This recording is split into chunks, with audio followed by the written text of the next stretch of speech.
Morning, Miami Dolphin fans. It is Jason Sarney here with the Phinmaniacs.com Monday morning quarterback podcast. I'm not the quarterback. Jay Fiedler is. How are you, Jay? I'm doing fantastic this morning. Great win yesterday by the Fins. Absolutely. And I got to say, this is our second show. We're going to do a little bit of a surprise here. So what's the best combination that you can get with a quarterback? Academic, guys and gals. It's a wide receiver. So without further ado, number 81, OJ Juice McDuffie. How you feeling, Juice? Man, you know how these Victory Mondays feel, man. They feel outstanding, bro. I was talking to my family last night, and Jay, nothing better as well as that plane ride home after a big victory, especially the longer ones. Especially the long ones from the West Coast. For sure, man. So, everybody – the food tastes a lot better. The games, the in-between was probably better. The Blu-ray or whatever they're playing on the plane was a lot better last night. Still going to be some guys. As long as I was playing with you, it was better anyway. That's right. I absolutely love it. And, Juice, after I want you guys to, chop it up a bit. Jay's got some film he's going to bring down. If you don't have to do this, but if you could save a little 30-second plain home story, just a little low-key. We're PG-13. Just letting you know, but we'll save it for a little. You don't have to, but anyway, Jay, I'm gonna let you do what you do, my friend. I appreciate everything. So you got some film that you're gonna go through with OJ. Yeah, well, I think first thing we want to just talk about the defense just coming up huge once again yesterday, and really creating that momentum. You knew that they had a hard task yesterday with Kyler Murray and the Arizona offense. Loaded with some weapons. But sometimes all it takes is that one big play, and the defense was able to do it early on with the sack of Agba's sack on Kyler Murray. The ball pops out, and Shaq Lawson just racing down the left sideline. Juice, I mean, it. I mean, what kind of momentum swing does that bring to the offense? Especially you're on the road, you just traveled across the country. You had a 3-and-out on your first offensive drive, after the offense last week wasn't, really performing, at its peak. And now all of a sudden the defense comes up with a huge play, gives you a lead. I'll let you just kind of talk about, how that feels just from an offensive standpoint on the sideline there. Yeah, it makes up for that 3-and-out. You know how important it is for your team to score first, especially on the road. With a 3-and-out with 6 yards on our first drive, and it looked like we're going to have a long day. Kyler Murray had those boys rolling a little bit. They're moving down the field a little bit. And then, like you said, man, the defense changed the tone of that game immediately.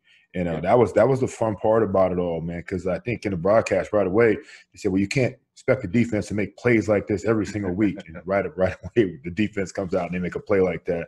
And a nice scoop and score. It kind of felt like 2000 all over again, huh? Yeah, exactly right, man. Exactly right, man. And so that was fun.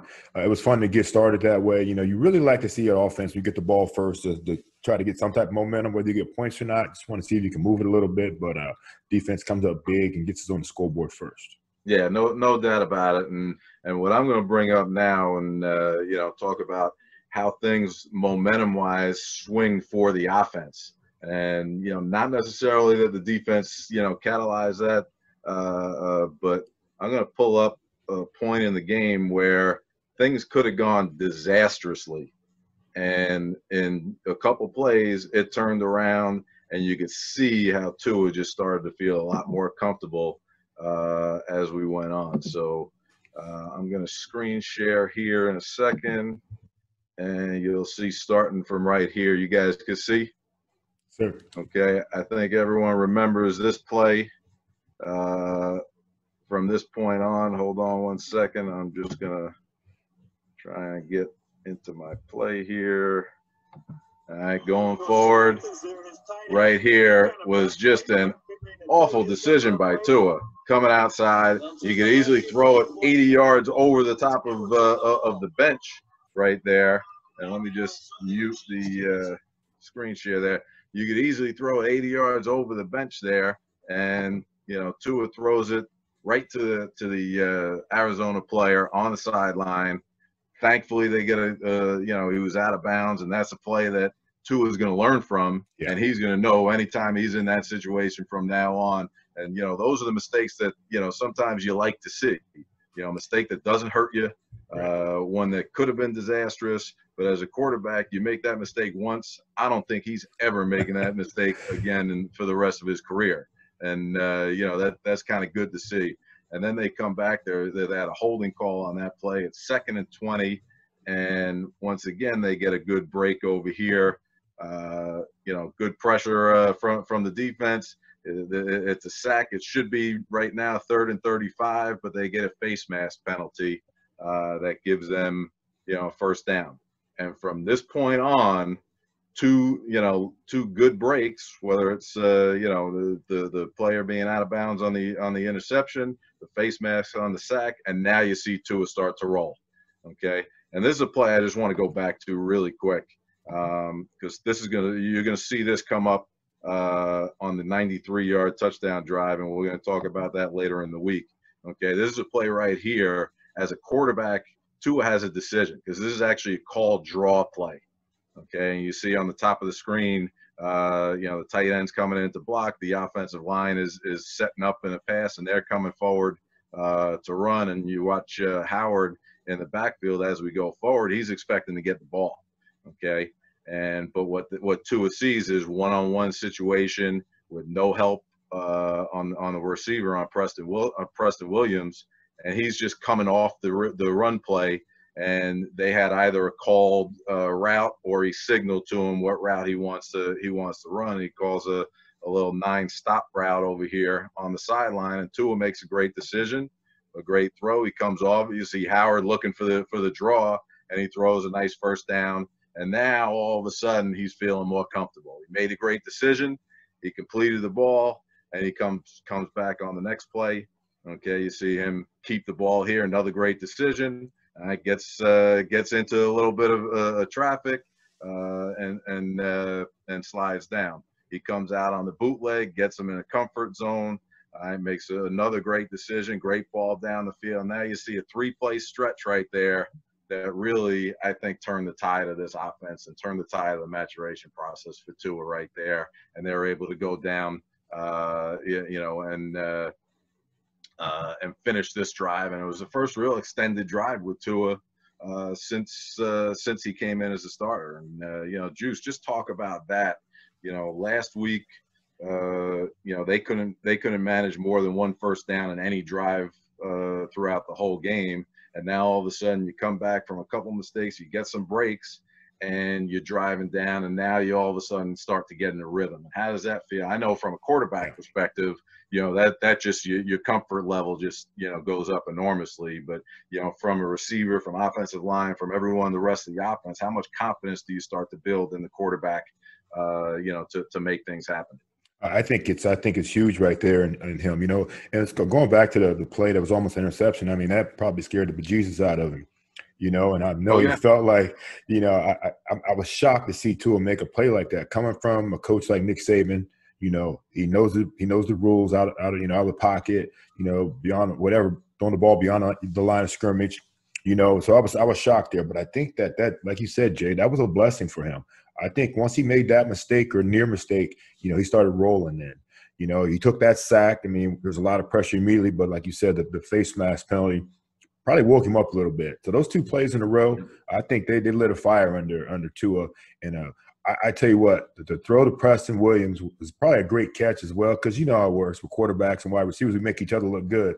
You know, the ball could have been a little more accurate with a great throw. And like you said, you can see the draw play was the call, but you see him still, you know, being mature enough at this age to see that 8 in the box, 1-on-1 on the outside, and making that throw is a great decision. But I tell you what, that throw to Gesicki down, you know, in front of him, protected him. You know, it was just a great throw. I mean, that's where the ball needs to be. And Jay, you made a lot of throws like that yourself, because you see there's a safety hawking on him. You know, the linebacker trying to get underneath it, a corner on the outside, and to fit that in there low to protect the receiver and the football, man, that was just an outstanding throw. So it just tells me that this guy has what it takes, you know, to be one of the elite quarterbacks in the league. You know, only a second start, obviously, but you know, it's nice to see him making decisions like that and making throws like that in timely situations. Yeah, I think no doubt about it. And just, going back to the decision off the draw play, the old school RPO, as we call it, where it was a run, called run, but he had the option of throwing the one-on-one on the outside.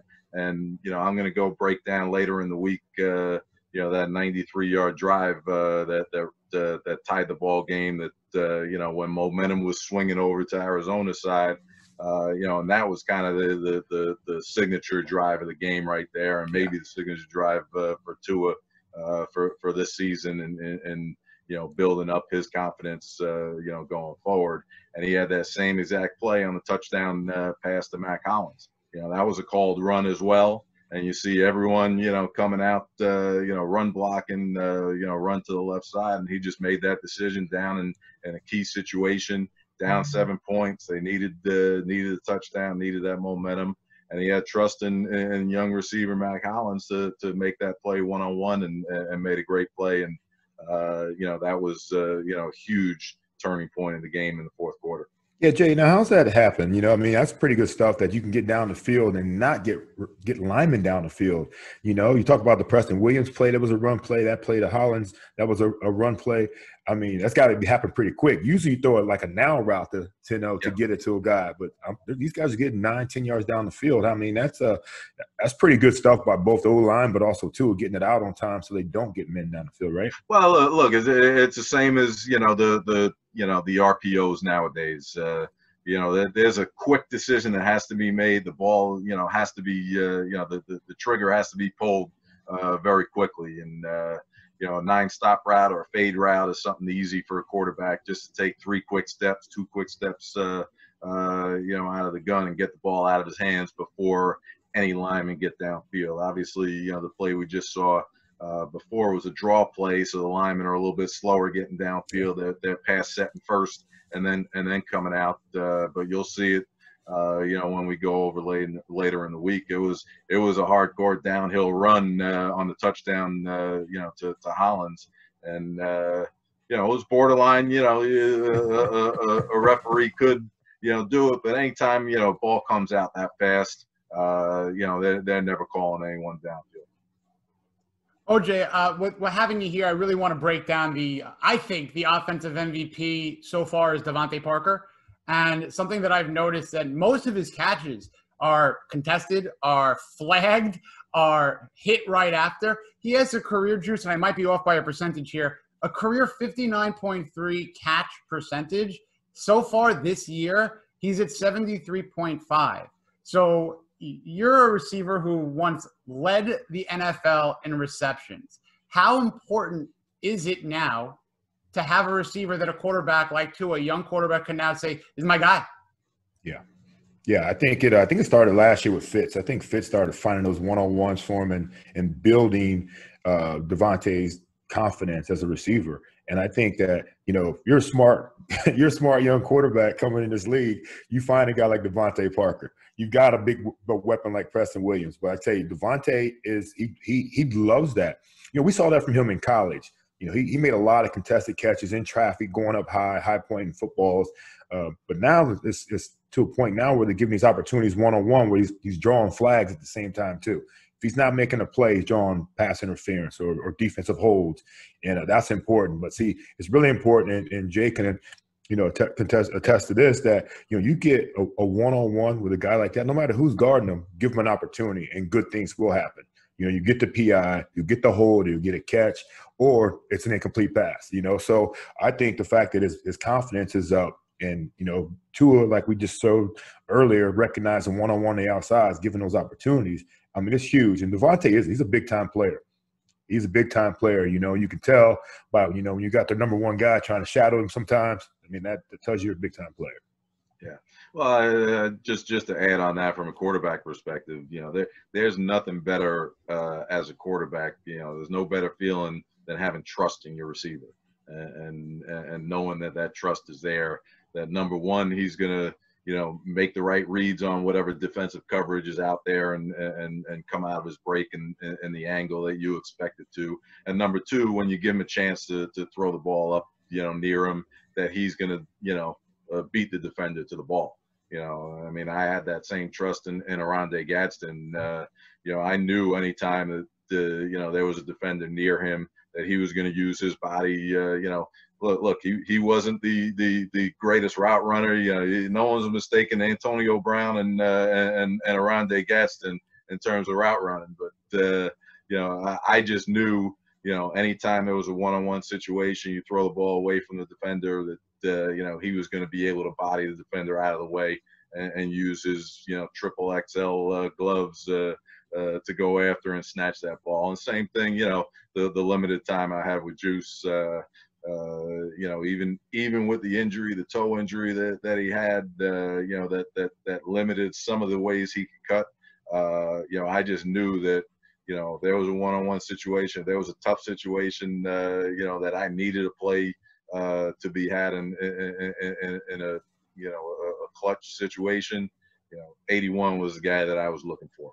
And you know, you build that trust over time, and you know, you can see that happening right now between Tua and Devante. You know, I think Preston Williams was earning that trust as well. Hopefully, you know, he comes back off an injury pretty quickly and is able to you know, make sure that you know, that continues as well.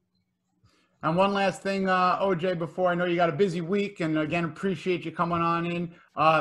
Be remiss if we don't just mention and give a shout out to the defense here. This defense has been balling. And have you had a remembrance recently of a pair of defensive ends like Agba and Lawson? I'm getting shades of JT, Trace Armstrong. Yeah. What do you see? Adewale and those guys. Adewale, exactly. Yeah. I tell you what, a lot of guys, you know, ate off of JT. You know, JT, a lot of defensive ends had a good career, got nice contracts off of, you know, being opposite of Jason Taylor, man. Jason Taylor commanded a lot of attention, man. But to see Agba with 7 sacks in 8 games, man, and going out there just making play after play and big plays for the team. You know, look at the defense. The defense gave up a lot of yards. They really did. You know, Kyler Murray was a special player. You know, but like I said, they scored for us, and they gave us a chance, and they shut them out in the fourth quarter. You know, so you can think about everything that happened in that game. Gave up 14 unanswered in the third, but shut them out in the fourth. We go 10-0 in the fourth quarter. The defense stepped up in that game, man, especially towards the end there. So, I mean, you're right, man. You got to look back to those days of JT and Trace and Adewale when you think about 2 guys off the edge that are getting it done. Especially, I don't think, you know, and JT them might not believe this, or they might not agree with me, but they didn't face a Kyler Murray back then either. You know what I mean? They didn't face an Allen. You know what I mean? They didn't face some of these quarterbacks that are just so freaking mobile that, you know, that you better be disciplined in your rush. You know, you got to be in your lane. They could just actually go after these guys. They were just sitting ducks a lot of times in that pocket now. So these guys are faced with a different challenge, man. And the athleticism is showing up with those guys on the edge. And, you know, I'm going to tell you another thing. I was happy to see Baker back in the game yesterday, because he's huge for us. You got a guy that can run with anybody, that can cover about anybody, and he's a guy that can bring a guy like Kyler Murray down. So having Bake healthy and back in that game helped us out a lot, because I was a little worried there. Yeah, getting him back was huge. He's having a great season, team leader in tackles. So, OJ, you know, you can get us out of here. You don't have to be specific about the old school stuff. That's your show. That's the fish tank, you know, and you do such a great job with Seth Levit and DJ Preach. So if you had to take a guess what these boys were doing on that plane ride home, having some fun, probably enjoying life. No, they were watching the game film back, you know, critiquing themselves and making sure that's what they should be doing. That's what they should be doing, right? All this technology, I think Flo's saying, what happened over there on 2nd and 3rd? You know, I hope he's – it's a good point. No, they should have enjoyed that trip home. They really should have, man. I mean, I think that no matter what, you know, the food's always good on the plane. You know, I mean, in Arizona, they might even got some local food to bring on the plane, or somebody might have dropped some on. You know, Jay always had the hookups, I think, but, you know, wherever we were, to have some food brought to the plane that wasn't just the plain food. But I tell you, man, you know, guys probably had a beer or two, you know, kind of relaxed. Let me tell you this, man, you're so wound up as a player. You know, you're so wound up, and it takes so long for you to come down off that high as a player, you know, that you need something to relax you, maybe a beer or two, you know, and, you know, just sit back and just reflect on how things go. And everything tastes better. Everything feels a lot better after a win. You know, if they lose that game, it's a quiet ride home. But now, now with a win, you get to get on the plane, play some games with the adults in the back. You know what I mean? Everybody made a game check last night. So let's try to get at some of that, especially some of the big pocket guys like those quarterbacks. And that 5 hours goes a lot quicker on the after the wins, that's for sure. It does, man. It's so fun though, because I don't ever remember sitting down on a plane ride on the way back. You know what I mean, Jay? We're standing up around the chairs, around the seats, man, all the way to the end. We don't stop until the wheels touch down, man. It was a lot of fun, especially after a dub. I mean, we really only did it after a win. Sometimes you snuck a game in after a loss, but for the most part, you had to get a win to get those games in. And OJ, if I'm not mistaken, the last time a Miami Dolphin team flew back from Arizona victors, you were on that plane. It was 1996. Oh man, see, I don't remember that much, man. Concussions, bro. But actually, the last time we flew back from Arizona with the win, we were supposed to play in San Diego. Oh, that's right. Got moved, didn't it? That was a fire game. Right. Oh my God. Wildfires. Right. Leave it to the Dartmouth guy to one up me. Yeah. That's fine. I'll take it. But I'll tell you what, OJ, I'd love to have you on anytime. It's an open invite on either Monday or the midweek game breakdown. So if you have anything to say on what's cooking on the fish tank or what you got going on. Oh man, we had a great interview with Brandon Marshall.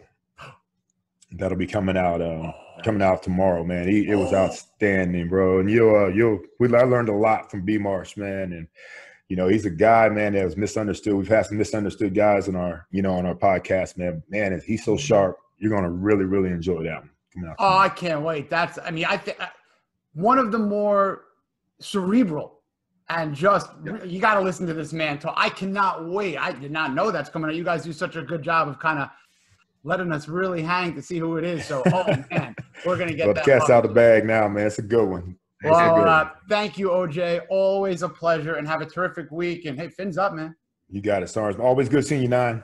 Absolutely, same here. We love watching and seeing the fish tank. You and Seth Levit doing a great job with everything. I enjoyed my time with you. Yeah, we enjoyed you, man. You brought it, bro. And I love watching you have all these other guys out there. I'm looking forward to the Brandon Marshall segment. You got it, man. Have a good one, fellas. Be well, Thank you. So, Jay, on the way back from the trips, you're always finding the food place. Leave it to a Nassau County guy. We know where the food is. We know New York City eats. What was the best place on the road to eat? Well, look, I went to Dartmouth. We had guys all over the country, so I had my network. Wherever I went, whether it was through family, whether it was through friends. So we were always able to do it. I think one of the best places. Where I didn't bring in, or we didn't bring in any, outside food was going to Green Bay. And, wow. One of the things that we would do, we'd actually have Father Leo, Armbrust, who was the team chaplain for us. We'd give him a whole bunch of cash, and he'd go out to one of the bratwurst stands. Oh yeah, basically buy out one of the bratwurst stands, outside the Lambeau Field. He'd buy them out. They'd close down. They'd make up all their bratwursts, package them up, and by the time we're getting on the bus to go to the plane, everyone had some bratwursts, ready to go. So that was one of them. We obviously, also had some.